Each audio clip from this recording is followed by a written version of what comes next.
સરકારી નોકરીની તૈયારી કરતા હોઈએ ત્યારે એક સવાલ એવો છે જે દરેક ઉમેદવારના મનમાં આવે જ છે. ભણવા માટે સાચો સમય કયો? રાત કે દિવસ? અને જુઓ, આ મૂંઝવણ ખાલી ટાઈમટેબલની નથી, આ તો આખા કરિયરની વાત છે. તો ચાલો આજે આ જ સવાલનો જવાબ શોધીએ અને એકદમ સ્પષ્ટ રસ્તો બનાવીએ. તો આ રહ્યો એ સૌથી મોટો સવાલ. રાતની એકદમ શાંતિમાં ડૂબીને ભણવું કે પછી દિવસના ઉજાસમાં નવી ઊર્જા સાથે તૈયારી કરવી? લગભગ દરેક વિદ્યાર્થી આ બે રસ્તાઓ વચ્ચે ક્યાંક ને ક્યાંક અટવાયા જ છે.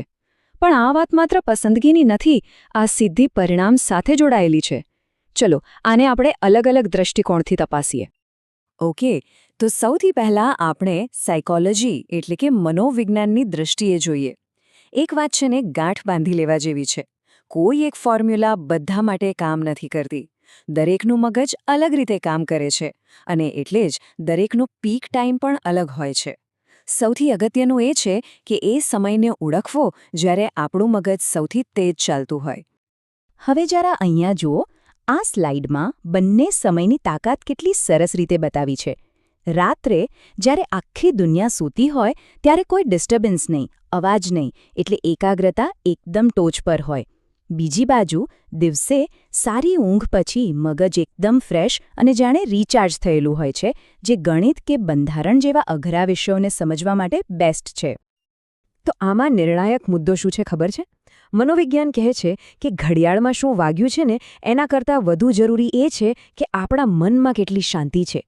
જો મન એકદમ શાંત અને સ્થિર હોય તો વાંચેલું બધું જ બરાબર યાદ રહી જાય છે.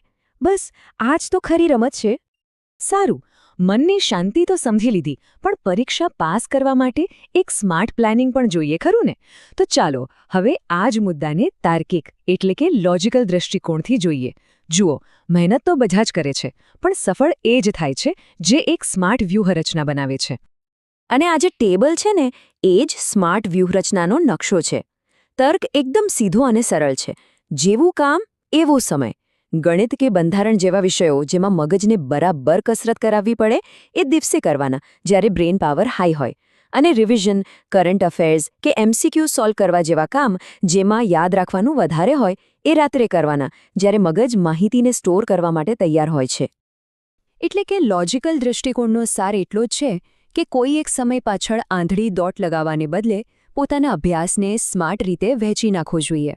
આ કોઈ સખત નિયમ નથી, પણ સફળતા માટેનું એક બહુ જ શક્તિશાળી સાધન છે. આપણે મગજ અને તર્ક બંનેની વાત કરી. હવે ચાલો થોડું વધારે ઊંડા ઉતરીએ અને આધ્યાત્મિક દૃષ્ટિકોણને સમજીએ. આ દૃષ્ટિકોણ સમયને ઘડિયાળથી નથી માપતો, પણ આપણી ચેતના અને આંતરિક સ્થિતિથી માપે છે. શાસ્ત્રોમાં બ્રહ્મ મુહૂર્ત એટલે કે વહેલી સવારના સમયને શ્રેષ્ઠ માનવામાં આવ્યો છે. કેમ? કારણ કે ત્યારે વાતાવરણ અને મન બંને એકદમ શાંત હોય છે. પણ આધ્યાત્મિકતાનો અસલી સાર એ છે કે સમય કરતાં સમર્પણ વધુ મહત્વનું છે.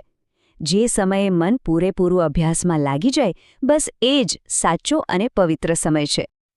અને આ એક વાક્યમાં આખા દૃષ્ટિકોણનો સાર આવી જાય છે. સફળતા કોઈ ચોક્કસ સમયની ગુલામ નથી, એ તો સાધના માંગે છે, એટલે કે સતત અને સમર્પિત પ્રયત્ન. અને સાધના તો દિવસ હોય કે રાત ગમે ત્યારે થઈ શકે છે. તો આટલી બધી ચર્ચા પછી હવે સમય છે કેટલીક ખોટી માન્યતાઓને તોડવાનો. પહેલો વિચાર કે ફક્ત રાત્રે વાંચનારા જ પાસ થાય છે, અથવા તો દિવસે વાંચ્યા વગર તો મેળ જ ન પડે. આ બંને વાતો અધૂરી અને સાવ ભ્રામક છે. તો પછી અંતિમ સત્ય શું છે? સાચો જવાબ એકદમ સ્પષ્ટ છે. ભણવા માટે શ્રેષ્ઠ સમય એ છે જ્યારે મન આમ તેમ ભટકતું ન હોય, એકદમ શાંત હોય અને જ્ઞાન મેળવવા માટે તૈયાર હોય. અને હા, આ સમય દરેક વ્યક્તિ માટે અલગ અલગ હોઈ શકે છે.